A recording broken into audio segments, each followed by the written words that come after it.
so that when I'm not here anymore, to protect them, people will be nice to them. It's like not what I pictured, you know? Hello everybody, today we're going to be doing a little story time video, bringing it back old school. We're going to do a little update on this vacation that we're on while I get ready, because, ouch. Oh my gosh, there's so many bugs here. There's been a lot going on, so, and I haven't done my hair and makeup this whole vacation, which has been pretty nice. So, I have not gone on a trip like this with both kids at this age, with my mom and my sister. My mom is the one that's mainly around my kids the most, because my sister lives in LA and she works, and so when she is around the kids, it's not very often. Like, thinking I'm gonna do my hair first, but I need to put some moisturizer on. My lips are chapped. So we're currently in Vermont and we stayed at a farm in New York.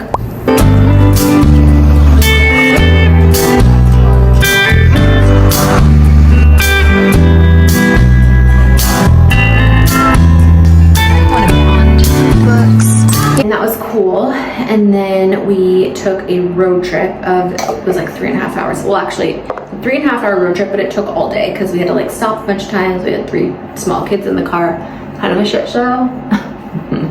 And we've just been going like nonstop, like go, go, go. By the way, this moisturizer that I've been using, I always have to warn people my face gets like red when I wipe it on there because it's sensitive, but it's been like really good. I like it. Anyway, I'll link everything that I use. This is whipped tallow, whipped grass-fed tallow with calendula and rose, but it's essential oil free and it's all organic. And the tallow is supposed to be like the best moisturizer because it has like A, D, E, and K and like fatty acids, and I don't know, our ancestors use this, and we're going back old school and it's working because my skin's super sensitive. I also use it as like chapstick when I put it on. All right, we'll start with the hair first, and might have to change because it's kind of hot in here. I'm like sweating already before I start flat ironing my hair, but okay. So, story time. I don't even know where to start like with everything, but let's just say I'm used to my kids and their shenanigans, and you know, they're on the spectrum. They both have ADHD. They're a lot, like I know it, but also I'm with them 24/7, so like I'm used to it and other people are not. My mom, when we're with her, we do like a day, you know, we'll do like an overnight or something and then we'll go home because it's hard for other people to be around us for long periods of time. Well, my sister is having a very hard time dealing with my kids on this trip, and I get it. Like, again, I know that it's a lot, but my feelings were just really hurt because she was like, you guys aren't fun to be around, like your kids, like she would just make comments like, your kids need wine, or like you need to give them Benadryl. And it just like, it hurt my feelings, you know, and she's saying it like right in front of them. So I'm kind of like, I don't know, my feelings were just really hurt. So I just haven't really said much to her right now, like for the rest of the trip. And I'm kind of just ready to like be home because I feel bad, you know, like that I don't know, I feel guilty like I'm ruining her vacation.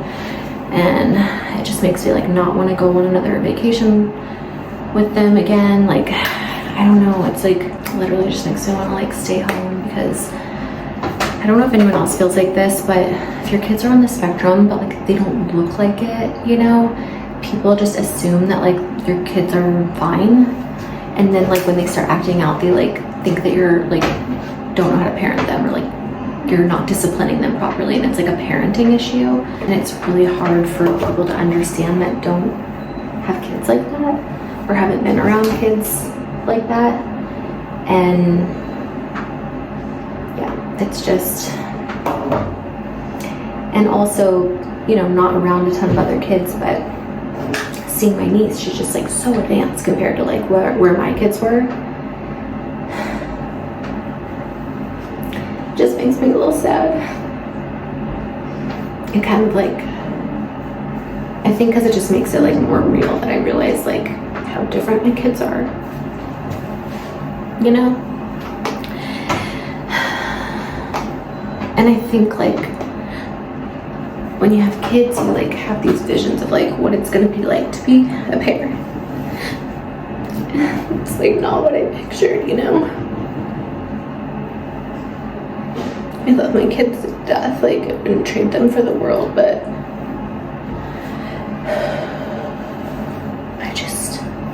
I don't want this life to be so hard for them. I don't want other people to not want to go, like, be around them because of who they are. They can't change that, you know?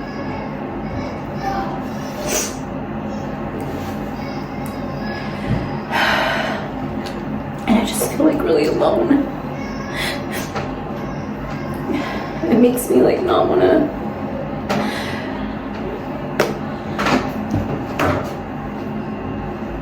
go out and like, I think I just like want to protect them, you know? And I feel like that's why I make videos, like to bring more like awareness to their struggles and like how they're different, so that when I'm not hearing more to protect them, people will be nice to them.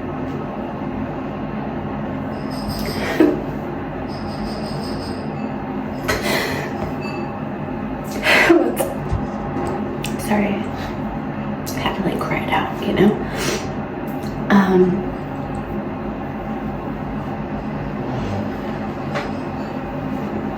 I just wish people would be a little bit more open-minded, and I think that when they think of like ADHD or they think of autism, they think it like looks a certain way. You know, like maybe somebody like not making eye contact or not being able to like talk. And ADHD and autism doesn't have a look. You can be those things and have emotion and be able to talk and make eye contact. Like, it's why it's called a spectrum. There's like a wide range of what it looks like, you know? But I just feel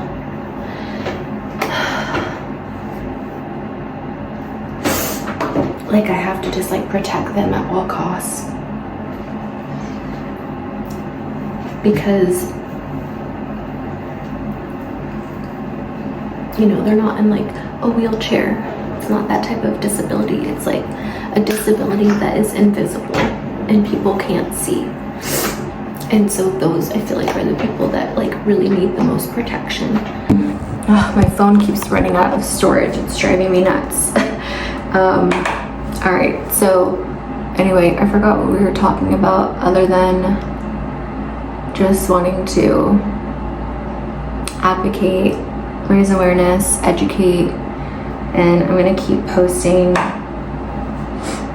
as much as I can for my kids, so that hopefully one day when they're older, they're gonna grow up in a world that has a lot more acceptance, and that there's not so much of a stigma, or just like that they're bad kids, or that I'm a bad parent and I am not doing a good job disciplining them, because that is what people think when they see our kids, and they don't understand that it's an invisible disability or disorder, or like it's, I saw somebody say, like, when I was trying to do more research to try to help them, like, that it's not a disorder. Like ADHD and autism are not like disorders or diseases. They're actually like, our brains are like completely wired differently than like a regular brain. So we act different, we think different, we see the world differently, and we can't help that, you know? Like, we can obviously take medicine to try to like help things that are difficult for us, that we struggle with, but like we can't change who we are. Like, we were born this way. Just like somebody that's born with like a physical disability, that they can't change or fix. Like, our brains were born this way. We can't change or fix them. And so the more I can talk about it and like raise awareness and educate people, the more I feel like I'm helping advocate for them and also be able to protect them from people that don't understand them, so that they're not having to go through this world and struggle.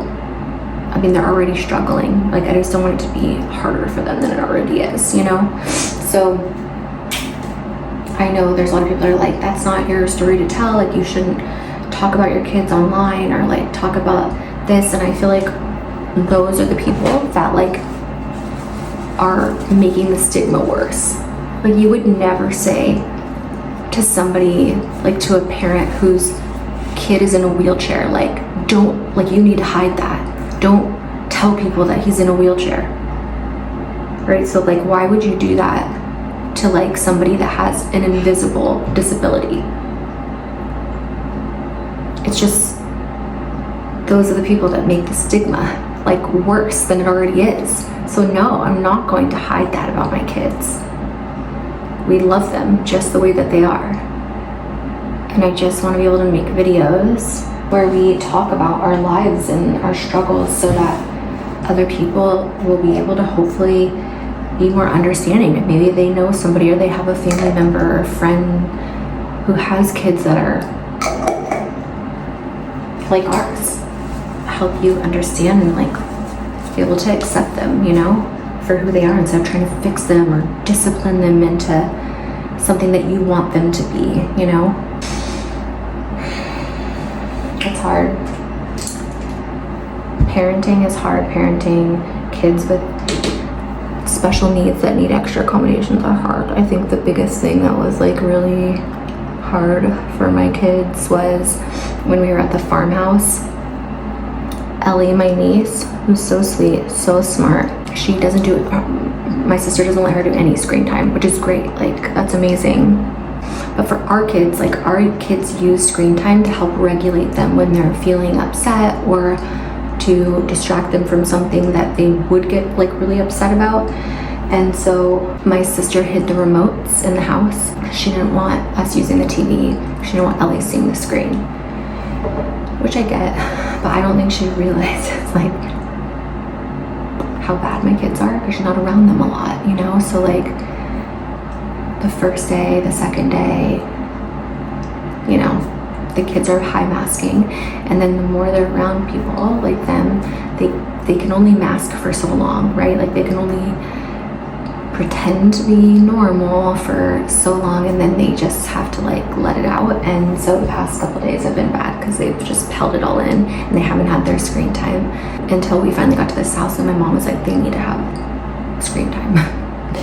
So it's just so many things that like someone that doesn't have these kids doesn't realize. So like, for instance, transitions are really hard. And what I mean by that is like going in the car and getting out to go to a restaurant. And we've been doing a lot of things on this trip, right? Like way more than we usually would at home. So we're going to all these different places, and like leaving one place and going to the next is really hard for Storm.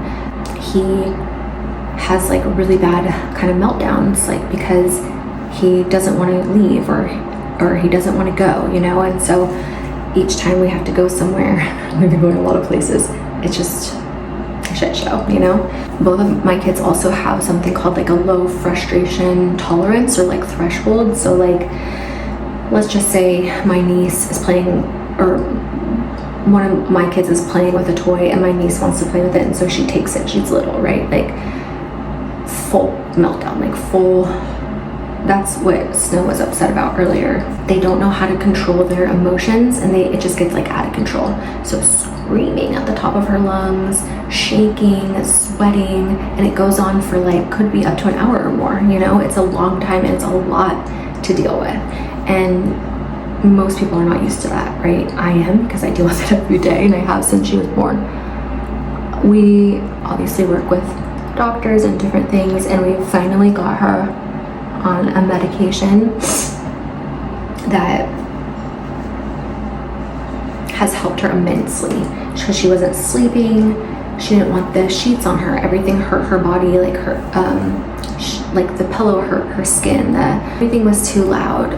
She didn't want us to talk, so she would tell us to stop talking all the time. Like if we ever told her to do something, she would not want to do it. So there's something called pathological demand avoidance, which is like, I'm pretty sure I have a little bit of this too. She probably gets it from me, but we're like, if we're told to do something, we don't really want to do it. And it's funny because Travis is like kind of the same way. She has to have like and feel like she has full autonomy. And if she doesn't, she gets very upset. So just little everyday things are very hard and are a struggle for them. And it can be very frustrating, not just for the parent, but for them, you know? And like, if you guys know my husband, you know, he's like the most healthy, natural person. He had cancer when he was really young. And so like, he's very strict with food and organic and like no coloring and no preservatives. And so we all pretty much eat that way for the most part. And the last thing that he would want to do is put our kids on medication. Like it would be an absolute last resort. Like they are hurting themselves, hurting other people. And that's kind of like what it came down to. Like Snow was becoming very violent. The nanny that we had at the time, like we were going through nannies because she was just too much to deal with. She was hurting herself, hurting her brother, hurting the nannies physically. The nanny would have to like hold her down because she was hurting herself, banging her head on the wall. I mean, like really scary things. And so it got to the point where we felt like we had no other choice but to protect her and put her on medication. So we tried a bunch of different things. We worked very closely with her psychiatrist. A lot of the medication made her worse. It was really a hard time, but we finally found something that works really well for her. And it's a medication called guanfacine. I had never heard of it before, but it helps her sleep at night because she wasn't sleeping before. She was saying like all kinds of crazy things at night and not sleeping. She still wakes up in the night. She has to be like close to me, but like for the most part, it's helped her so much. And she started it at 4 years old. So Storm's only 3, and my mom just keeps saying like, you need to get him on medicine. He's suffering, he's struggling. And I'm like, it like is so hard to like think about putting a 3-year-old on medication. Like never, like if I would be one of the parents or somebody that would judge somebody if they're like putting their 3-year-old on medication, you know? But now that I have a 3-year-old that like really needs it, and it's just, it's so easy to judge people when you're not having to experience these things for yourself. Even like close family members, like my sister, who I thought I was really close to, but like realized, no, she hasn't been around my kids consistently long enough to like see how they truly are. So it's a lot. Anyway, I feel like I'm doing more talking than makeup right now, and I need to finish doing my makeup. So what am I looking for? Anyway, that's just kind of what's going on in life right now. It's just, we're just taking it day by day, like one day at a time. I just want my kids to be happy and healthy and have the best life possible with how they were born and what they were born with. That's all I can do as a mom, and try to protect them and love them and keep them safe and just advocate for them. And I think that's why I feel so passionately about sharing. Like I want to be able to build a community of like maybe other people that are also struggling with like the same thing, or at least like teach others that like have no idea about it, like what it's like. Because before I had kids, I would never think that my kids had autism either. Like we went over to the neighbor's house and I was like trying to explain, because they don't like playing with other kids usually. They kind of just want to play with each other, or they want to play like with the adults. And this has been going on like forever, you know? Like my mom would always like really push Snow to play with other kids at the playground, and like she was just so uncomfortable, you know? I gotta put these off camera. And I think one of the hardest parts of like having kids or having grandkids, like for my mom, is like you picture them going to the playground and having all these friends and playing with their friends and having fun, and like it's like what you would think makes them happy. And so like my mom, for instance, like really pushes her to like want to have friends and like go play with them, because that's like what my mom thinks would make her happy, but like it doesn't. And so it gets to a point where I'm like, Mom, like you have to just let her do what she's comfortable doing, instead of like pushing her to do something that maybe is not fun for her. You know, it's fun for us, but it might not be fun for her.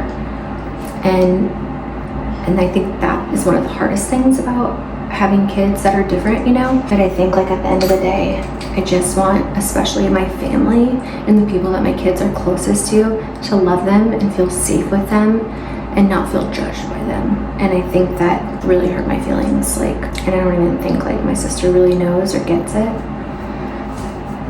So, you know, you can't control other people or the way other people perceive you or your family, or whether they believe that the kids have an issue or not, or if they just think they're bad kids and I'm a bad parent. I can't control what other people do, but I can control what I do, and I think it's just important to me to protect them and keep them safe and not around people that I think would hurt them. Hi. What's up, buddy? Sam's brave. You're brave? Oh, yes, you are. Good job, buddy. You are so brave. Nice work, love. Anyway, all right, I am all ready for the day. We are gonna go get lunch, or like a late lunch, and then, oh, careful. Can I take it I don't know, and then maybe like a farmer's market or something, so wish me luck. Oh, yuck, you don't want that on your face. Silly boy. Anyway, thanks for being here. Thanks for watching. Thanks for loving us and accepting our family the way we are. And I will check in with you guys later. Sending you all my love and all my positive energy. Mwah.